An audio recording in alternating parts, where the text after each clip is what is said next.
राम मंदिर में चढ़ावा चोरी के मामले में स्पेशल इन्वेस्टिगेशन टीम एसआईटी की जांच में 150 संदिग्धों के नाम सामने आए हैं। इनमें से 25 लोगों पर कार्रवाई के आसार हैं और जिन लोगों से एसआईटी पूछताछ कर चुकी है उन्हें अगले आदेश तक कहीं भी बाहर न जाने की चेतावनी दी गई है। शनिवार को छठे दिन एसआईटी जांच के लिए मंदिर पहुंची। जांच पूरी कर एसआईटी आज ही लखनऊ भी लौट जाएगी। माना जा रहा है कि सोमवार को सीएम योगी को जांच रिपोर्ट सौंपी जाएगी और सूत्रों के मुताबिक ट्रस्ट के महासचिव चंपत राय और ट्रस्टी डॉक्टर अनिल मिश्रा पर कार्रवाई लगभग तय मानी जा रही है। दोनों को पद से हटाया भी जा सकता है। इसके अलावा मंदिर के निर्माण प्रभारी गोपाल राव को भी पद से हटाया जा सकता है। नमस्कार, मैं हूं आकांक्षा और आप देख रहे हैं न्यूज़ 18 का डिजिटल प्लेटफॉर्म। आज शनिवार को भी एसआईटी ने यहां पर अच्छे से जांच पड़ताल की है। वहीं शुक्रवार को एसआईटी ने मंदिर परिसर में करीब 6 घंटे तक जांच की थी। टीम ने चंपत राय, अनिल मिश्रा, गोपाल राव से अलग अलग पूछताछ की है और साथ ही एसबीआई बैंक के मैनेजर और कैशियर से भी सवाल जवाब किए गए। एसआईटी गोपाल राव के भतीजे और राम मंदिर कर्मचारी सोमेश आनंद से भी पूछताछ करना चाहती थी, लेकिन वो नहीं मिले। सूत्रों के अनुसार उनका फोन स्विच ऑफ बता रहा है। जहां एक तरफ श्री राम मंदिर के दान पात्र में चंदा चोरी का मामला तूल पकड़ रहा है, वहीं दूसरी तरफ इंजीनियर दीनानाथ वर्मा ने राम कचहरी चारों धाम मंदिर स्थित राम मंदिर तीर्थ क्षेत्र ट्रस्ट के पहले कैंप कार्यालय के निर्माण को लेकर गंभीर आरोप लगाए हैं। रामलला की प्राण प्रतिष्ठा में देश भर के करोड़ों राम भक्तों ने दिल खोलकर दान दिया था। जौनपुर के एक परिवार ने बहुमूल्य हार और चरण पादुका भेंट की थी, जो अब लापता है। 4 दिन से जांच कर रही एसआईटी को अभी इसका कोई जवाब नहीं मिल पाया है कि आखिर हार और चरण पादुका है कहां। ये अब एसआईटी के लिए पहेली बन गए हैं। पुजारी मोहित पांडे ने बताया कि रामलला को हार पहनाने के बाद उन्होंने वो हार टिन्नू यादव को वापस कर दिया था। हार पर 12 ज्योतिर्लिंग उकेरे गए थे, जबकि चरण पादुका पर 64 चरण चिन्ह अंकित थे। दोनों उपहार बेहद मूल्यवान थे, जिसके बाद सवाल अब ये उठ खड़ा हुआ है कि आखिर राम मंदिर में कितने स्तर पर घपला हुआ है और आखिरकार इसके कितने गुनाहगार हैं।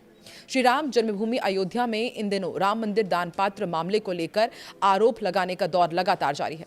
इसी कड़ी में इंजीनियर दीनानाथ वर्मा ने राम कचहरी चारों धाम मंदिर स्थित राम मंदिर तीर्थ क्षेत्र के पहले कैंप कार्यालय के निर्माण को लेकर जो गंभीर आरोप लगाए, उसने सभी को हैरान कर दिया है।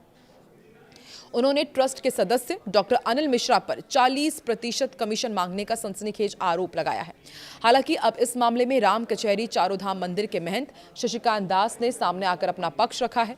राम मंदिर से जुड़े कथित वित्तीय अनियमितताओं के आरोपों के बीच राम कचहरी चारों धाम मंदिर के महंत शशिकांत दास ने ये जो आरोप लगाए, उसने उसके बाद अपने आप को आरोपों से पूरी तरह अलग रखा है।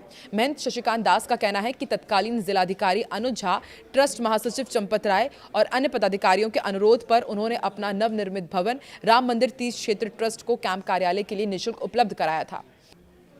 राम कचहरी चारों धाम के महंत ने कहा है कि कार्यालय के लिए जगह उन्होंने श्री राम जन्मभूमि तीर्थ क्षेत्र ट्रस्ट को दिया था। चंपत राय जी और ट्रस्ट के अन्य लोग उनके पास आए थे और उन्होंने बिना किसी शुल्क के ये भवन उपलब्ध कराया था। आगे जो निर्माण हुआ उसके बारे में उन्हें कोई जानकारी नहीं है।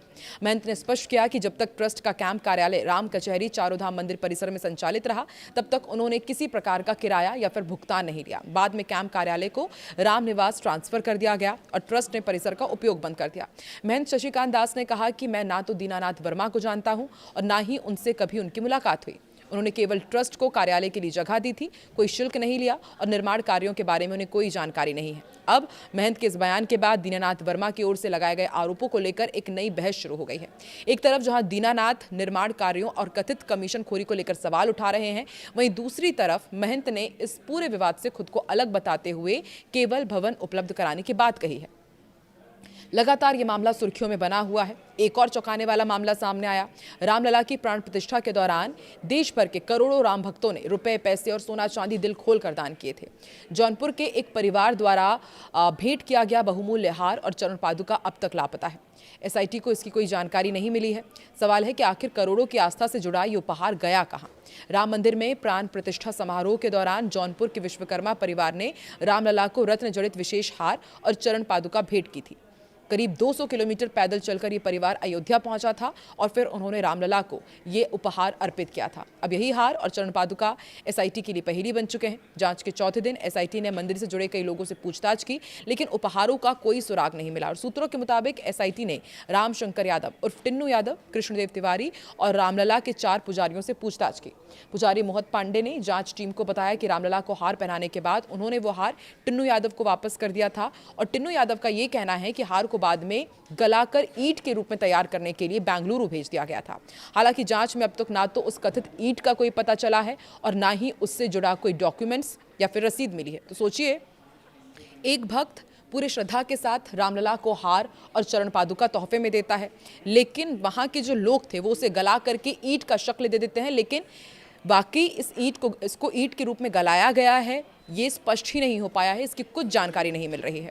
जांच के दौरान वरिष्ठ पुजारियों अशोक उपाध्याय, संतोष तिवारी, प्रेमचंद त्रिपाठी और युवा पुजारी मोहित पांडे से भी जानकारी ली गई है, लेकिन हार और चरण पादुका की मौजूदगी को लेकर कोई स्पष्ट जवाब नहीं मिला है। 2 दिन पहले अयोध्या के रोकड़िया हनुमान मंदिर के आचार्य विनोद मिश्रा ने मीडिया को बताया था कि विश्वकर्मा परिवार अपने पिता केदारनाथ विश्वकर्मा और परिवार के साथ अयोध्या पैदल पहुंचे थे और फिर उन्होंने ये विशेष हार और चरण पादुका उन्हें भेंट की थी। कोई भी कैमरे पर बोलने को तैयार नहीं है। हार पर 12 ज्योतिर्लिंग उकेरे गए थे, चरण पादुका पर 64 चरण चिन्ह अंकित थे। दोनों उपहार बेहद मूल्यवान थे। परिवार को यह आश्वासन भी दिया गया कि रामलला को हार पहनाए जाने की तस्वीर उपलब्ध कराई जाएगी, लेकिन आज तक उन्हें कोई तस्वीर ही नहीं मिली है। हालांकि इस पूरे मामले पर राम मंदिर ट्रस्ट के कोई भी पदाधिकारी कैमरे के सामने नहीं बोल रहे हैं। एक तरफ जहां जांच टीम लगातार जांच कर रही है, दूसरी तरफ ये हार और चरण पादुका कहां गया, ये सवाल भी सामने खड़ा हो रहा है। राम मंदिर की दान पेटी से कथित चोरी का मामला लगातार चर्चाओं में है, लेकिन जरा सोचिए, एक परिवार ने जो उपहार दिया उसके बारे में कुछ भी जानकारी नहीं। ऐसे कितने लाखों परिवारों ने राम मंदिर में स्वेच्छा से अपने राम भगवान के लिए जो दान किया, जो उन्हें उपहार दिया, उसके बारे में कुछ भी जानकारी नहीं मिल रही है। अब तक की पड़ताल में नृपेंद्र मिश्रा और चंपत राय को ट्रस्ट की गतिविधियों की जानकारी रखने वाला प्रमुख जिम्मेदार माना गया है। वहीं टिन्नू यादव दर्शन और दान व्यवस्था, जबकि गोपाल राय और अनिल मिश्रा सफाई व्यवस्था की जिम्मेदारी संभालते थे। लगातार एसआईटी अब जिम्मेदारियों की पूरी श्रृंखला की जांच कर रही है और माना जा रहा है कि बहुत ही जल्द जिन लोगों पर ये गंभीर आरोप लग रहे हैं उनके खिलाफ कुछ एक्शन लिया जा सकता है। हो सकता है कि इन्हें गिरफ्तार किया जाए या फिर आगे जांच में इनके ऊपर संकट खड़ी हो। आपको क्या लगता है, कमेंट सेक्शन में जरूर बताएं।